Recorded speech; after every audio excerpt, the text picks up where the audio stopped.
Kenny, welcome. Thank you. I'm excited to be here. Thanks for having me.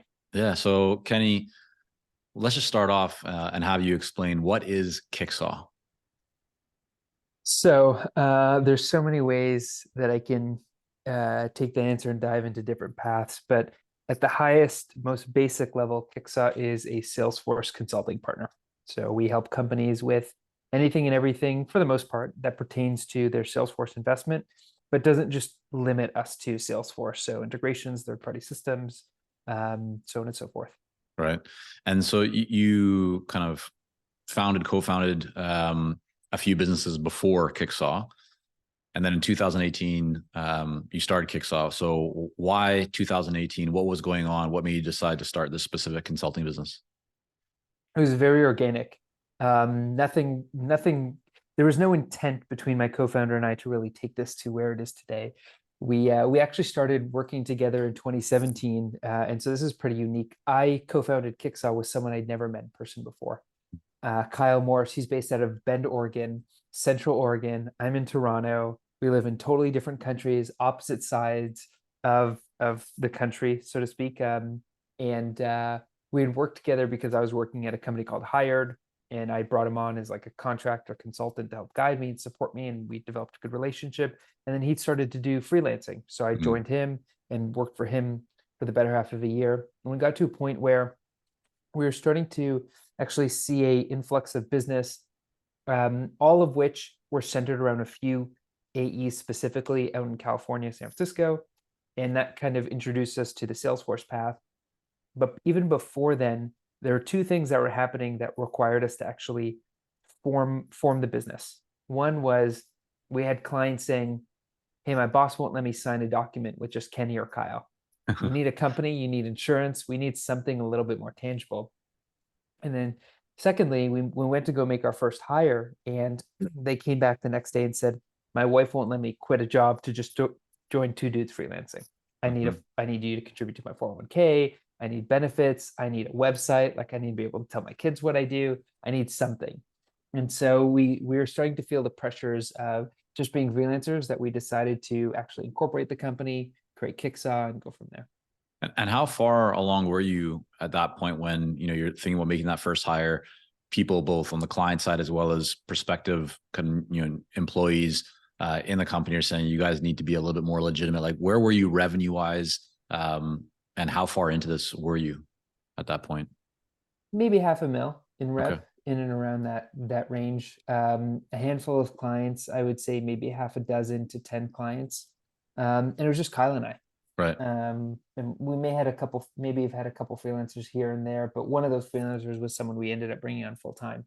Yeah. Is there anything about that you would do differently? And I'm asking kind of from the angler perspective of like I love what you just said right now, which is like you didn't actually need to have, so you didn't have the website, like, you weren't very formal, you didn't have all the you probably usual like business plans and processes and systems. Like you were out there selling, delivering, obviously not just with one client. Like some people say, I got up to $250,000 a year, but I had one client. Essentially, I just had a job. You had Yep. multiple actual 5 to 10 clients, 500,000 in revenue, but you still were missing a lot of the things that a typical consultant business owner would think that they need to have in order to even reach 500,000 in revenue. Looking back now, is there anything that you would do differently about what you did, or how do you feel about that?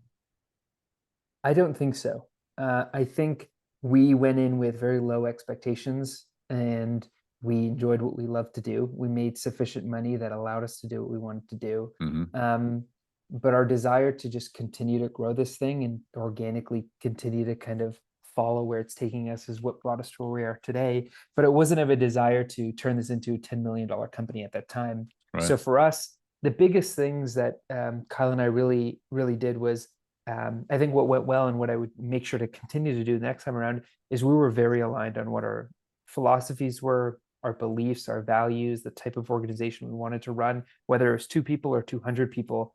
And that's what kind of kept us going and allowed us to move at the pace we were moving at. But we always say perfect is the enemy of good. Mm-hmm. So a lot of these processes and systems we didn't have up and running. And nor would I recommend that you try to over engineer a solution. We were on Excel sheets for a long time before we moved to things like QuickBooks and Salesforce and other systems and project management tools. And that got us very far and we were successful. Yeah. And then eventually we started to formalize things, especially as you bring on people. And what do you think, or why do you think you were so successful to get to 500,000 without a lot of the things that people think that you need to have? What led to that? So I think first and foremost is delivery, because without delivering on the value that you're communicating, it's hard for you to retain clients and be able to maintain that revenue while you go search for new revenue. If you've got a faucet or a leaky bucket problem, then you're consistently going to be refilling that bucket with new clients, and it's unsustainable. And eventually, you're not going to be making it. But why are people even coming to you? Like, I mean, so yeah, delivery obviously is important, right? But why were they coming to you if you didn't have necessarily a lot of these things that people think that you need to have? Well, I think, and even to this day, our business is 100% inbound. Back then, our business was 100% inbound, but just coming from the small select clients that we had and making those asks of saying, hey, do you know, or they were leaving and joining another job. And that just landed us a couple other clients. The second thing beyond just delivering at a really high degree of quality is sales. My background is in sales. I love selling. I'm consistently selling even to this day. And we're very mature and have sophisticated sales processes and motions, and treat it very seriously at Kicksaw. We track things appropriately. We have a process that we follow. And I think that's been a key part of our success too, which is while we're still inbound, we still take sales very seriously and go through that process with clients and try to deliver that amazing experience. Yeah. All right. So I'm going to make a little note there. I want to come back to have you share a little bit more about what that process actually looks like, metrics that you track, things of that nature. To zoom out for a moment. So you're a top Salesforce consulting partner. What does that actually mean? It's a good question. I think it means different things to different people. But one of the things that the Salesforce industry, by industry, I mean specifically clients and Salesforce themselves, particularly like or look for in a partner, is domain expertise. Salesforce looks for it because their clients look for it. If I'm a tech company and I'm expecting to build in concepts that pertain to SaaS, like ARR metrics and booking and MRR and ECV, TCV, and all in net retention revenue, and I want to start tracking all these things and understand how they play in together, I'm going to look for a partner that can help guide me through that process and understand what I'm looking for, so I don't have to reinvent the wheel or learn on someone's dime. So domain expertise is key. Communicating that and conveying that in a sales call, but also through collateral into Salesforce is extremely important. And then is like any other business, social proof. You've got to have clientele. And one of the things that we're fortunate about is our expertise, or sorry, our network was primarily in the Bay Area. And when you have certain clients like Trip Actions back in the day, or my background, I came from Vidyard, they were a client. These are more well-known SaaS companies that were known entities in the market. When you show them and have social proof of what those companies are doing, most other earlier stage tech companies want to replicate what they did. And so we can implement that same vision and capability. So when you talk about the importance of domain expertise and also having that social proof, so client examples, case studies to support that. Your background is, as you said, there's tech there. You've worked with companies like Vidyard, right, SaaS company. But I know today, right, the domain kind of expertise and what you are known for inside of the Salesforce ecosystem is not only tech. I mean, tech is one of the areas, but it's also health and life sciences. So where does that come from? And was that there at the beginning, or is that something that kind of evolved and developed after the initial tech focus? It definitely evolved over time. So we started, and Salesforce's HLS and splitting out in industries is also relatively new. Health Cloud is a product really only came out in the market in 2016, 2017. So just around the time we became a firm, actually. So it's not like it's a sophisticated product and it's been around for decades. Salesforce 2 is still figuring out health and life sciences. But when we started, we had this this select group of clients that were specifically in the health tech space. And that's how we kind of broke into our niche in Salesforce, which is we're particularly good at tech. And we've worked with these health tech companies that sell into different industries or different types of groups, whether it's B2B or B2C, right, particularly offering health tech solutions. So that's how we broke into that. And then naturally, we started to get introduced through a small introduction here into a med device company. And so they had an element of software, but they also had hardware that they sold as well. And so we applied similar models and learned and figured that out. And then that naturally transpired into working directly with providers like med spas or things like that.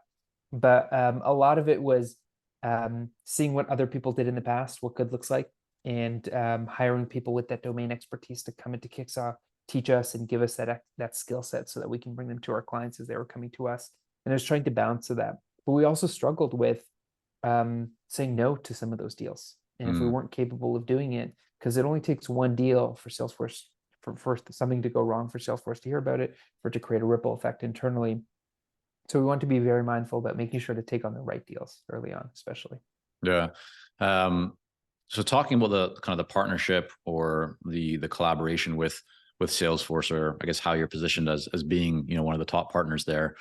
What are some mistakes? Like people often, I think, make mistakes when they enter into partnerships, especially when they're looking to work with larger organizations that have kind of a lot of these, you know, dreams and beliefs of like how wonderful things will be. And I'm just wondering, from your own experience, are there any mistakes or lessons that you've learned in terms of the partnership, either with Salesforce or a company like that, that you would encourage people to avoid or at least be kind of aware of? Yeah, I think Salesforce is a unique ecosystem. It's very rewarding. There's a lot of opportunities as a partner, but it's unique in the sense of I think it's a little bit more developed and reliant on partners than other ecosystems. Mm, You take a look at AWS or Microsoft or even some smaller tech companies out there. Um, they either provide their own professional services, there isn't as much of a professional services market out there, or they don't lean on partners and bring them into deals as frequently as they would, as Salesforce would. So it's not a model that can be applied where if you're a partner of um, SAP or things like that, you'll find the same success in the Salesforce ecosystem. It is mm, certainly unique. And a lot of it is building that brand loyalty and recognition across Salesforce. So when I take a look at our business, we've got our clients, the ones that pay us and the ones that we're beholden to doing great quality work for. But I look at Salesforce as a client too. They're a mm. channel for us, and they're a client that we want to maintain and maintain relationships with and market to and sell to just as much as we do any sort of other marketing initiatives. So we're marketing to Salesforce consistently to make sure that we're top of mind and thought of across the entire organization. And so how do you do that? Because I think for some people will be listening to this and going, okay, you know, I also see an opportunity for us, given in our industry, to partner with X Mhm. organization, software vendor, whatever it might be. What are those best practices? How do you, in your case, you know, market to Salesforce or build that relationship or sell to it? Or what have you kind of identified as, yeah, the best practices or things that you consistently do that, you know, deliver an impact or have an impact? So I think one of the first things that I did that many founders don't do is go to the market and see what other people have done.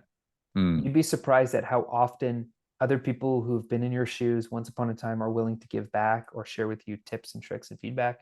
And I went out and I sought other CEOs, some of which that are still actively in the Salesforce ecosystem, some of which that have sold and are no longer here. And I've just asked them how they've done it. And I got a lot of feedback and I was able to develop my own perspective and thoughts based on how I viewed the market and my learnings. But I was able to take small nuggets of what they've said and applied it to our process. So number one was how do you level up really quickly? Just go ask people who've done it before. mm, Number two was just putting on my sales hat. I went to different AEs and RVPs and AVPs and I just asked them. I just sat with them. I bought them coffee, whatever it is. I went to the office and met with them and I just sat there for 30 minutes and I understand how they thought and what they cared about. And like any ICP, this customer profile has their own um, aspects that they care about and own respective agendas as they should. mm-hmm. And AEs want to sell, they're commissioned and compensated off selling licenses. Right. They're And just also, sorry, can I just jump and interrupt for once, just for in case people aren't aware, some people, right? Account executives, AE is yes, what you're referring to. Yeah, go yes, on. thank you. And they have their own agenda and they want to sell and they want to make money as any salesperson would. They also want to be ethical in the process. And so they Mm, do lean on partners to say, hey, what's the right product? What's the right approach or things along those lines, upgrading and whatnot. So they're relying on a partner to do that. So understanding what AEs care about, how they operate, their motivations, and each AE is slightly different and each team is slightly different and they're going through separate challenges and being able to tweak our approach and style to support them. but understanding what they care about and considering that in the deals is super important in the Salesforce ecosystem. When you first reached out to other companies, CEOs that also had partnerships or more established partnerships, let's say with Salesforce, or you're looking for the best practices or to learn from their experience, were you contacting people that might view you as a competitor, or were you contacting people in different industries? Because I'm thinking about, again, those that are joining us, and some people might say like, well, why would somebody tell you what has worked for them? Like, wouldn't there be some competitive issue there? And so I want to try and speak to or potentially remove any of those limiting beliefs that people have. Who are you actually contacting? Kind of just walk us through that. Both. I was contacting people who were not directly in the Salesforce ecosystem, just owners of consulting companies, to see how they operated and how they found customers, how they managed their team metrics and KPIs. And then I was reaching out to Salesforce consulting company CEOs, many of which who were very happy to engage and speak to me. So I think that there's definitely a misconception around they're a competitor. The reality is there's enough food, particularly in the Salesforce ecosystem, for everyone to eat. I don't think anyone feels overly too territorial about it, because at the end of the day, you can sell as much as you want. If you can't deliver, you do a good job, you're just not going to sustain very long in the Salesforce ecosystem. And it's certainly big, but it's small enough that I can tell you about a lot of partners and experiences, positive and negative. It's small enough that you hear these stories and word gets around. And it is a relatively tight-knit community. But I've also had the opportunity to go to different Salesforce events, and you just meet the CEOs and you get to know them, and they're great people too. And so I've developed relationships and friendships with some of them. I don't talk to them regularly, but once upon a time, we definitely talk about things. And oftentimes they're bigger than Kickson. They're very open in willingness, and it's created this impact where I too want to be open and willing to other people start their company, and more than happy to give them feedback and suggestions and tips and my experiences. Yeah, it's amazing how open people will be and how much they will share with you if you actually ask them. But today it seems like so many people are they just avoid even going on to make that ask. So definitely a big opportunity for many. Some people might view aligning your business so closely with a large player, let's say in this case Salesforce, as a potential risk. How do you view that? Did you ever consider that? What's kind of your thoughts on partnering and I don't know if relying is the right word, but having maybe such a big concentration or portion of your overall revenue profit coming directly from one company? I don't necessarily disagree with that approach. At the end of the day, it's relying on one company. In my perspective, that's kind of the bet we're making. It's no different than some companies building their apps on Apple, right? And things like that, or how they track users' activity on websites and changing factors to privacy and whatnot. I think everyone is to some degree reliant, to some degree. Maybe we're more so for Salesforce, but the ecosystem has demonstrated growth and sustained growth. There's a lot of activity out there. Relying and working with partners is already a known concept. It's not like I have to educate people.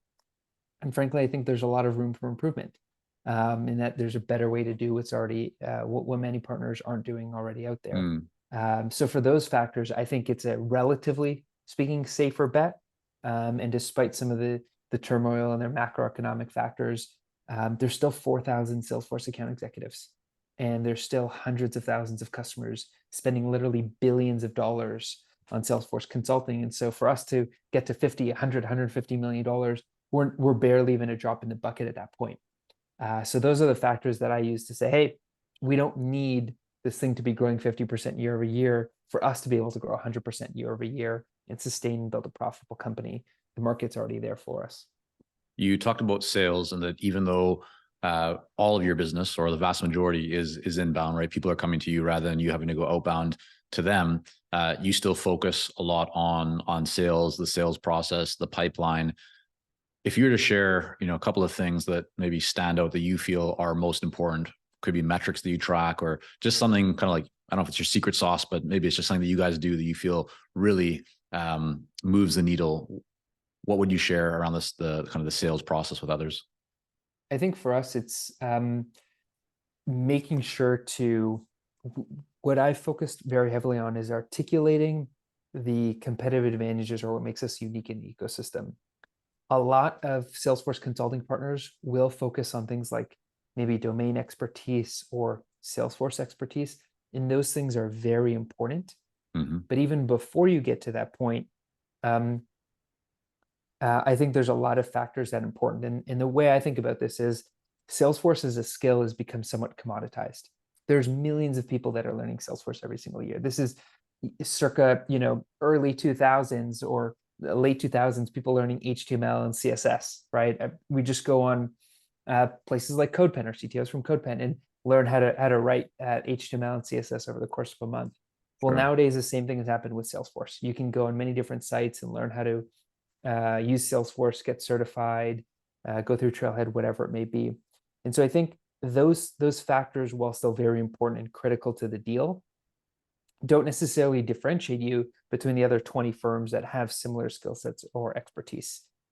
So for us, it's focusing on where is there unnecessary friction in the market? What are people not doing today? And how do we address those friction elements? And I'll give you a couple examples. Yeah, please. The first is how we approach actively selling in the ecosystem. So the way most SIs go to market is they'll hire account executives, and those account executives will sit with Salesforce account executives, and they will co-sell the deal. Now, the problem with that is neither of those members are technical. And so when a client says, how do I solve this problem? Or how have you solved this problem in the past? Or here's our unique scenarios, or why we're a special snowflake. No one in that call can actually scope out the level of complexity or the magnitude. And now they've got to play broken telephone, and the partner has to bring in a solution architect into the deal to scope things out, or pre-sales architect, or whatever it might be. We've tried to reduce the friction there and cut that time by introducing a solution engineer as our salesperson. So we don't have account executives, we have solution engineers. Solution engineers typically come from in-house or the delivery side, where they can still speak about the business capabilities and help co-sell, but they're also technical enough to be able to understand the dynamics of the deal and be able to size it up relatively quickly after a 30-minute or hour-long call. And that allows us to approach the deal with the right level of precaution or urgency, depending on what we know about it. It allows us to produce statements of work a lot sooner because we don't have to play broken telephone or get multiple people in it. But it allows us to create a valuable impact on that first call and really speak to the needs of a client immediately. So I love that, folks. I mean, you've identified something that a lot of firms are not doing today, right? And you're making that process more efficient and effective and valuable for everybody involved. To play the devil's advocate, let's say that these other firms go, yeah, that's a great idea, Kenny. Like, we should do that too. We're going to get somebody technical now involved in the sales process. How do you then think about that? I mean, how do you respond to that if that advantage now kind of shifts because that becomes the status quo where technical people are involved in the sales process? I think about it as much as it's less about any one thing you do and more about the entire experience. So I heard this from one of my mentors, but to me, what makes Kicksaw unique is we consider that the product is the experience.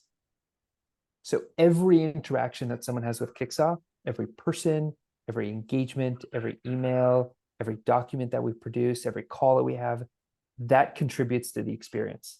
And so we think about the entire experience being the Kicksaw product.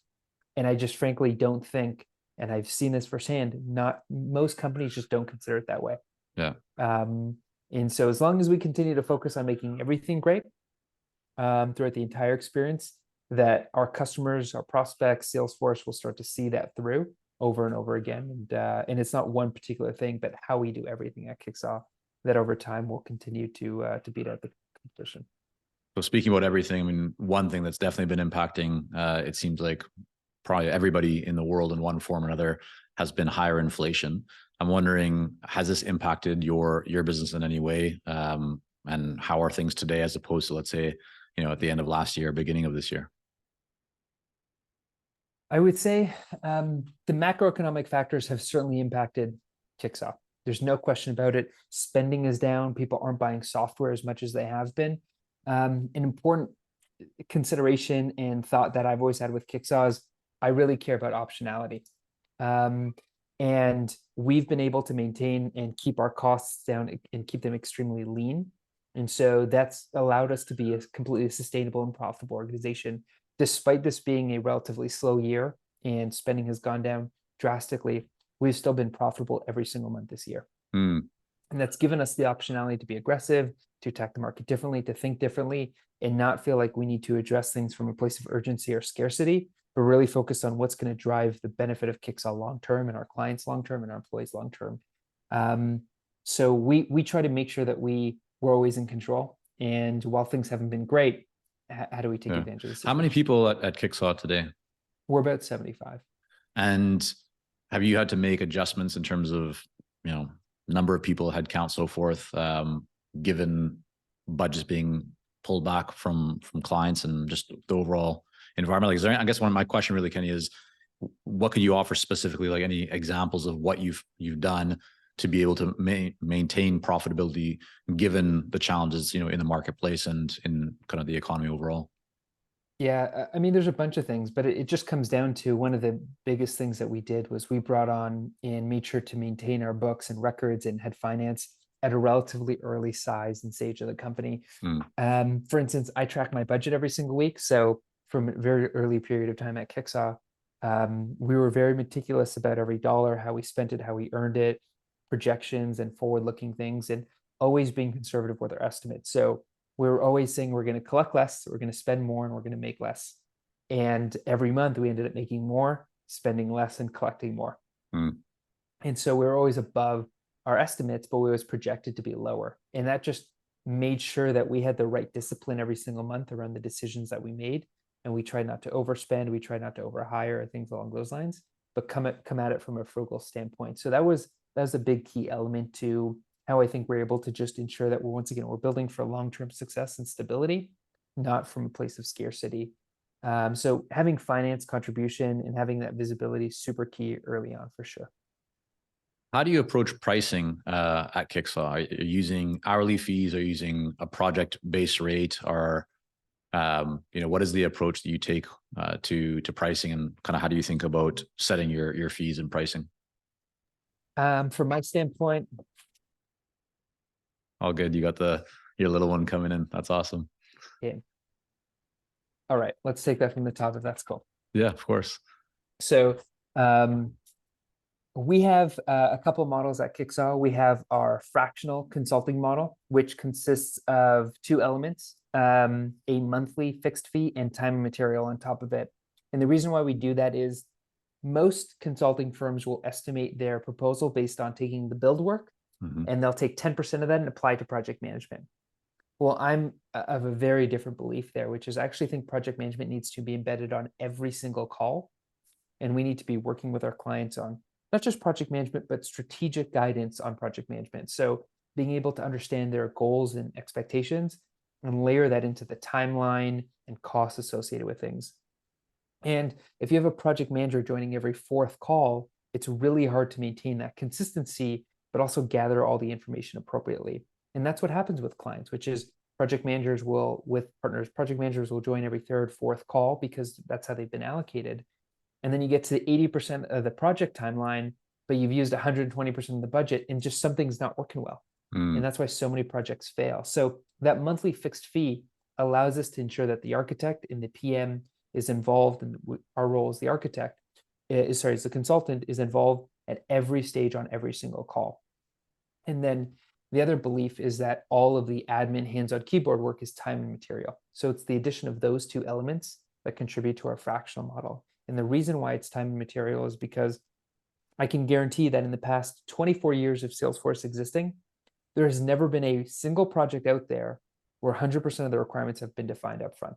It just doesn't exist. It's kind of like saying, I want to build a house, and assuming that the blueprint you designed in every nook and cranny and every aspect of it stays completely as it just doesn't happen. Stuff happens throughout the build phase.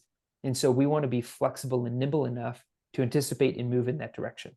So if we scope out a project very concisely, from day one, we're already going to be misaligned with the client because requirements will inevitably change. So just to kind of summarize that a little bit, you have a kind of a fixed monthly fee, right? Or recurring retainer type of fee that is there for the duration of the engagement. And then on top of that, you have time and materials, admin, just additional stuff that comes in that you don't know necessarily how much of that you're going to need. so given what's happening that month in the project, you'll bill that amount, and that secondary amount will change potentially every month, depending on the involvement of your team and time spent. Is that correct? Correct, but it's correlated to the monthly fee. So we have 3 tiers of the monthly fee, and Okay. that dictates how much time we can build. Now, of course, there's anomalies to that, but think about it from this perspective. It's almost a little bit like a conveyor belt, which is we can only move so much at the top of that. That downstream you can only complete so much, create so many of the widgets. So from a PM and solution architect standpoint, if we can only gather so many requirements in a week and create so many user stories, we can only complete so many of those user stories. So they're commensurate with one another, Right. and definitely apply. Now, sometimes clients might hit us and say, well, we've written all the user requirements, so we need more admins than we need PM, at which point we'll make sure to adjust accordingly. But oftentimes clients have less preparation, have done less business discovery or an analysis, and they need us to come in and refine and tweak all these things and contribute with a lot of that work where many partners don't actually do. So just take this as an example. Again, this is hypothetical, but if your monthly fee was $15,000 a month, is it that the time and materials, that kind of that secondary element might be up to $5,000 additional per month? So total of up to 20, but it may actually only end up being in 1 month $3,000, and so you would only bill the client 18,000 as opposed to 20, or just That's generally correct. okay. Exactly. Yeah. So there's flexibility with that, and they can dictate the T&M portion. Okay, no, that's helpful, because I'm imagining some people going, well, how do you then reassure clients that they're not going to get some, crazy bill that, like, essentially they can prepare for? So you're giving them an understanding of what the top might be, and so you're not going to generally go over that. But if they don't use all of the secondary part of it, then they won't pay. Exactly, and that the goal is to try to align the incentives of our consulting team with that of our clients. Yeah. And the typical consultant at a normal SI systems integrator, Salesforce SI, is that they're almost entirely compensated or commissioned, or the variable component is off utilization. The problem with utilization, first and foremost, is clients don't give a shit about utilization. Hard stop. They just don't. It doesn't matter to them. Number two is utilization is not a good metric to define client success. Meaning, if I want this project completed and my biggest challenges are oftentimes in non-billing intensive work like training or change management or adoption or things like that, as a consultant, I'm not really incentivized to invest in a lot of that effort because it's not high billable work. So we don't want to incentivize our team on utilization, and frankly, we don't track utilization because we think it's a poor determinator to client success.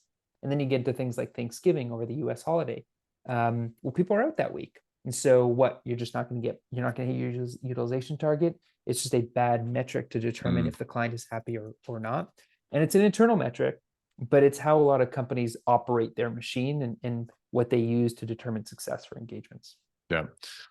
All right, Kenny. I want to thank you for coming on, for sharing. We'll make sure that people can learn more about you and Kicksaw and all the work that you guys do. Before we wrap up, just a couple of final questions. So one, I mean, your co-founder, you have a team of 75 people. You're growing. You also have a young child, as we witnessed just a few moments back, which I love. So it's all good to see that. Share with me 1 or 2 things that you do on a consistent basis to just maintain, your focus, your high level of productivity, any habits that are part of, your life that you feel really make an impact. Number one is have people that you can talk to. I would not be where I'm at without the right advisor and mentorship and guidance. These are people that have been there, done that can support you and help you and answer questions and just give you direction. And similarly, I've helped them with things, but that's been a huge factor to any successes I've had. Number two is just clear communication with my wife, which is just around expectations around work, timing, how things operate, knowing what she expects, what I expect, what works, what doesn't work. I think those things are important in maintaining a really strong personal family life is key to success at work. 3 would be sleep. I don't compromise on sleep. make sure to get my 7 to 8 hours every single night and prioritize that accordingly. And then 4, I do have a coach that I work with that I've started to work with over the past year. And that's just given me the environment to speak openly about things without any judgment or concern around confidentiality. As a CEO, I sometimes don't always get the opportunity to talk through things. And I have mentors and advisors, but I also don't want to eat up a ton of their time and engage with them. And it's not always where I get to talk to them about certain topics. And so the coach has given me the opportunity to really invest in understanding how I think, talking about things openly, thinking through things versus bottling it up or keeping it inside. Awesome. And then my final question for you is, over the last 6 months or so, is there a book that you have either read or listened to, fiction or nonfiction, that you just really enjoyed and you think others might too? Oh man. There's a few books. I'm just opening up. I started to use this app called Headway, which really condenses down the learnings of a book into like just really small snippets. I'm on the 7 Habits of Highly Effective People. Really solid book. That's been great. Um, I've really enjoyed that book so far. So that's what comes to mind recently. Okay. I'm That's a trying not classic. to, yeah, no, I'm trying to balance business related content when I'm not working. So fiction is a nice relief. And just getting my mind off things has been great. What are you reading fiction wise? Oh, I've got like 3 or 4 books that I'm just going through right now. What kind of I've got genre? drama, mystery, Okay. things like that. Some comedic relief gets embedded in there. But those types of books that are kind of just can read before bed for half an hour, takes my mind totally off things. I can't think of work, and it gets me tired. Those have been great. There we go. All right, Kenny, thanks again so much for coming on. I want to make sure that people can learn more about you, Kicksaww, everything that you all are doing. Where's the one place they should go to find out more? Honestly, kicksaww.com. It's got everything, all our content. You can sign up for a newsletter. You can hit me up on Drift there. I do respond back to it. But I try to centralize everything there. I don't do much on social media because everything I try to push through kicksaww.com. So everything's over there. Good stuff. Thanks so much, Kenny.